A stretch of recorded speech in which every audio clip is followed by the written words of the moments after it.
Hello दोस्तों। चलिए आज कुछ हम बेसिक न्यूमेरिकल सॉल्व करने की कोशिश करेंगे, ठीक है। सो मैं कंसीडर करता हूँ d by d x of 3x cube minus 5 e raise to 2x plus sine 9x। ठीक है। अब मुझे यहां पे दिख क्या रहा है? I can see there are different things together, okay, inside a single bracket and outside this bracket there is a d by dx। मतलब आपके क्वेश्चन में derivative of sum function is given to you. तो अब मैं यहां पे क्या करूंगा रे? मैं सबसे पहले तो यहां पे आइडेंटिफाई करूंगा कि मेरे पास नंबर ऑफ टर्म्स कितने हैं। हमें पता है नंबर ऑफ टर्म्स कैसे कैलकुलेट करते हैं। टर्म किसे कहते हैं? जिसको प्लस और माइनस से सेपरेट किया है, ठीक है। सो प्लस और माइनस कहां पे दिख रहे हैं मुझे? यहां पे माइनस दिख रहा है, यहां पे प्लस दिख रहा है। इस माइनस और प्लस ने जिनको सेपरेट किया है, those are your terms. Okay, so this will be my first term, this will be my second term and this will be my third term. अब मेरा रूल क्या कहता है? कौन सा? लीनियरिटी। लीनियरिटी कहता है कि अगर डेरिवेटिव के अंदर प्लस और माइनस साइन है तो आपने डेरिवेटिव को डिस्ट्रीब्यूट करना चाहिए। What you should do is you should distribute the derivative term। Okay, so अब इसकी पहली स्टेप बनेगी d बाई डी एक्स, मतलब derivative of the first term. कौन है? 3x क्यूब माइनस जो दिया गया है वो। सेकेंड, अब फिर से डेरिवेटिव लिखूंगा मैं, d by d x of 5 e raise to 2x plus next derivative is d by d x and sine 9x। तो देखो दोस्तों, सिर्फ मैंने अंदर डेरिवेटिव टर्म को डिस्ट्रीब्यूट किया है। अब देखो यहां पे और एक रूल मेरा रख सकता है। कौन सा? जो अपनी प्राइवेट प्रॉपर्टी है। कौन सी है प्राइवेट प्रॉपर्टी? याद करो। Yes, it is a golden rule. So golden rule क्या कहता है? अगर आपके डेरिवेटिव टर्म में वेरिएबल के साथ कोई कांस्टेंट मल्टीप्लिकेशन में है तो उसको उठा के बाहर करेंगे, कांस्टेंट को उठा के बाहर करेंगे। सो यहां पे 3 is constant, so I will take it outside the derivative term. यहां पे 5 कांस्टेंट है, I will take it outside the derivative term. यहां पे कोई कांस्टेंट नहीं है, साइन के पहले कुछ लिखा है नहीं है, तो यहां पे कांस्टेंट नहीं है तो बाहर नहीं आएगा। Is equal to, now we will solve this question. So 3 constant as it is. जब भी हम लोग डेरिवेटिव करेंगे always we should write the answer in the bracket. So x cube का डेरिवेटिव आता है आप लोगों को, क्या है? 3x square. माइनस को माइनस कैरी करो, 5 कांस्टेंट है उसको भी कैरी करो, और d by d x of e raise to 2x।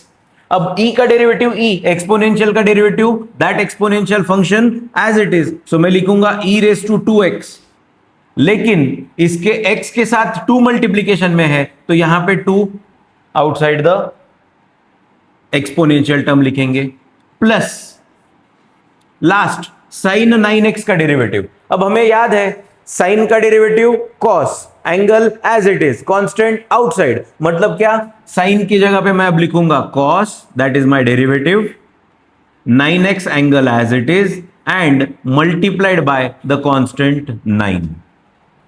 अब लास्ट स्टेप करेंगे। क्या करना है लास्ट स्टेप में? अगर कांस्टेंट्स है मल्टीप्लीकेशन में तो उनको मल्टीप्लाई करो और रीअरेंज करो टर्म्स को।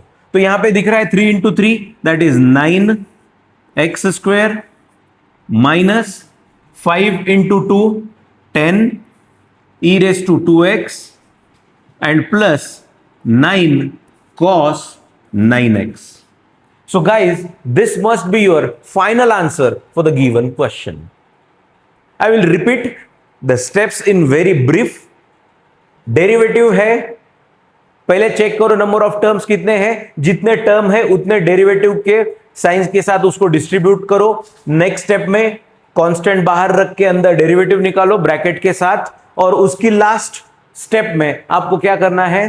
तो constant multiply and rearranging the terms, that's it. This will be your final solution. चलो दोस्तों, अभी ये सेकंड न्यूमेरिकल हम लोग सॉल्व करते हैं। क्या दिख रहा है रे मुझे इसमें? मुझे इसमें एक ब्रैकेट दिख रहा है, ब्रैकेट के अंदर number of different functions are there combined together. So what should be my first step? पहली स्टेप मेरी क्या होनी चाहिए? It must be finding out the number of terms. Number of term कैसे फाइंड आउट करते हैं? प्लस और minus ने जिसको सेपरेट किया है, तो सबसे पहले तो चेक करो ये माइनस और ये प्लस। सो माइनस और प्लस ने जिनको सेपरेट किया है, those are your number of terms. So पहली टर्म इज tan 2x, दूसरी term is 1/x and third term is the 3 log x. So my first step for solving the question should be distributing the derivative sign to the each term. ठीक है? So d by dx, पहली term कौन है? tan 2x minus again d by dx 1/x plus next thing is d by dx 3 log x। मतलब मैंने यहां पे linearity rule use किया है। ठीक है? अब लीनियरिटी के साथ साथ जब भी ये स्टेप लिखते हैं, आपको गोल्डन रूल को भी यूज करना है।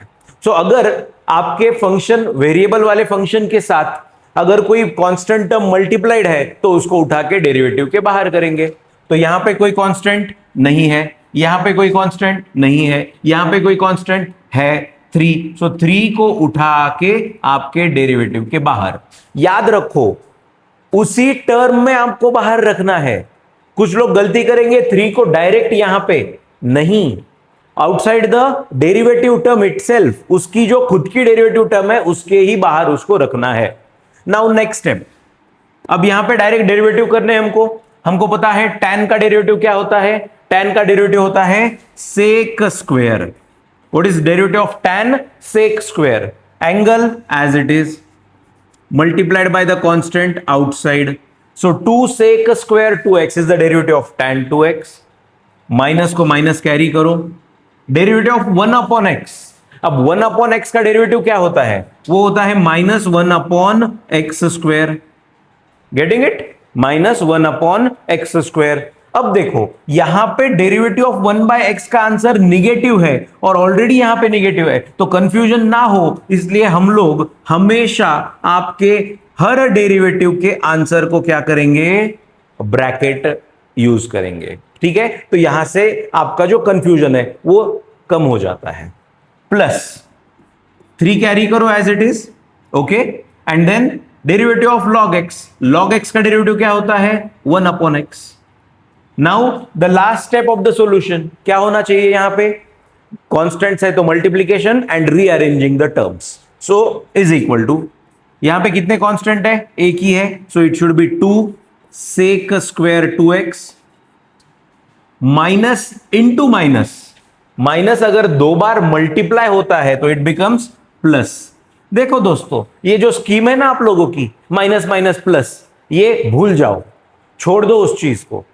Minus multiplied 2 times will become plus, ऐसे याद रखो। माइनस माइनस प्लस कहीं भी कर देते हो आप लोग, वो नहीं करना है। याद रखो, माइनस माइनस प्लस स्कीम अब बंद हो गई है। आप स्कूल में नहीं हो, आप कॉलेज में हो, अभी you are going to be engineers, so ये बुलशिट छोड़ दो। So minus multiplied 2 times becomes plus, no constant, so 1/x square plus 3 into 1/x. I can write this as 3 into 1/x in this manner, or I also can write this as 3/x. मैं कहूंगा 3/x लिखना थोड़ा सा ज्यादा practical रहेगा। So this is your final solution for the given question.